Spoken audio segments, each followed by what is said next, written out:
Your neighbor called ICE on you. Maybe you already suspect it. Maybe you just found out. Maybe you are watching this video because someone on your block has been watching your house a little too closely, and you want to know what happens next before it happens to you. Here is the truth that nobody is saying out loud. In 2026, a single phone call from one person, someone who does not like you, someone who has a problem with your accent, your family, your car in the driveway, can set a federal enforcement process in motion against your household. No evidence required, no investigation, just a tip. And the system is built to move fast once that tip comes in. My name is Alejandro. I am a criminal defense attorney. I represent real families facing exactly this situation. And in the next 10 minutes, I am going to walk you through every single step of what happens after that call is made. From the moment the tip enters the system, to the knock on your door, to what you must do in the first 48 hours to protect everyone inside that house. Because here is what I have learned sitting across from families who did not see it coming. The tip itself is almost never the danger. What destroys families is what happens in the 72 hours after. The mistakes made out of panic, the door opened out of habit, the words said because nobody ever explained that silence is a right and not an insult.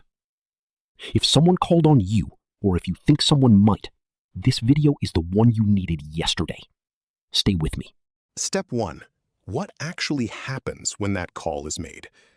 When someone calls the ICE tip line, they submit a name, an address, sometimes a physical description. That information goes into a database. An officer reviews it. Here is what most people do not know. The caller does not have to prove anything. They do not sign a sworn statement. They do not face any legal consequence if the information is wrong or fabricated out of malice.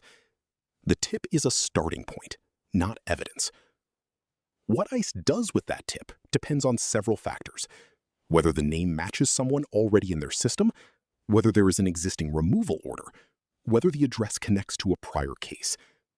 In many situations, a tip about someone with no prior record and no pending order goes into a queue and sits there. In others, it triggers immediate action within days. The most dangerous situation is this: a tip about someone with a prior order of removal. If your name is in the system with a final order, that tip can accelerate enforcement that was already authorized. This is why knowing your exact legal status right now, tonight, is not optional. It is the most important piece of information you have. Step 2. The surveillance window. Before agents knock on your door, they frequently watch parked cars, foot traffic patterns, who leaves at what time. This phase can last days. It is not paranoia to notice unfamiliar vehicles near your home. It is situational awareness, and it is legal for them to observe from public space. What is not legal is entering your home without a judicial warrant. Those are two very different things. Watching from the street costs them nothing. Coming through your door requires a judge's signature, and they know that. Step 3. When they come to the door. Everything from my previous video applies here, but there is one additional dynamic when a neighbor has called. They may already have a description of who lives inside and what their daily schedule looks like. That means they may be more persistent. They may come back more than once. They may try multiple approaches. Your protocol does not change. Door stays closed. I do not consent to entry.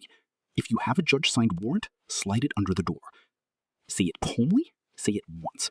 Say nothing else. But here is the piece specific to the neighbor tip situation.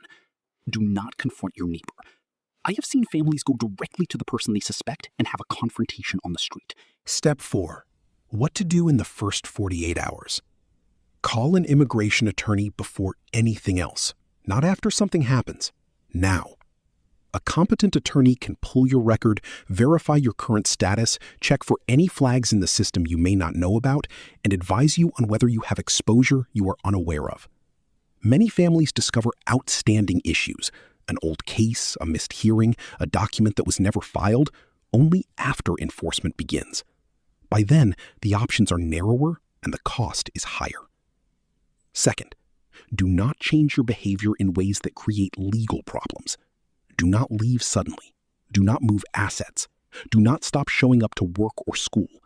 Disappearing creates the appearance of consciousness of guilt, and it can be used against you. Stillness, documentation, and legal counsel are your 3 tools right now. Third, document everything. The date you first noticed surveillance, any interaction at the door, time, badge numbers if visible, any documents presented. Write it down with a timestamp. Send it to yourself by email so it is dated. This documentation can matter enormously if your case reaches a hearing. Step 5. If someone in the house is taken, do not chase the vehicle. Do not block agents. Both of those things can result in criminal charges on top of the immigration situation, and now you have 2 emergencies instead of 1. Call the attorney immediately. Write down every detail. What time, how many agents, what was said, what was shown. Contact a local immigration legal aid organization. Many cities have emergency response lines specifically for this. Your job in the next hour is to build the record that gives your attorney the best possible chance at the fastest possible legal response. Know this, a detention is not a deportation. There are legal steps between those 2 points.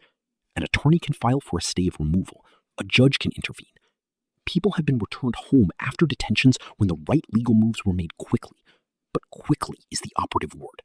Every hour matters. Someone made a phone call, maybe out of fear, maybe out of hate, maybe out of a misunderstanding they did not think twice about. That call does not determine what happens to your family. Your preparation does. The people who come out of this intact are not the ones with the cleanest paperwork, although that matters. They are the ones who knew exactly what to do in the first hour, who kept the door closed, who called an attorney before they called anyone else, who did not panic into a mistake that cost them more than the original situation ever would have. Do 3 things right now. Look up your exact current immigration status if there is any question. Save an immigration attorney's number in your phone tonight. And share this video with one family that has a neighbor situation that does not feel right. One share could be the thing that kept them ready. My name is Alejandro. I am a criminal defense attorney. Know what comes next before it does.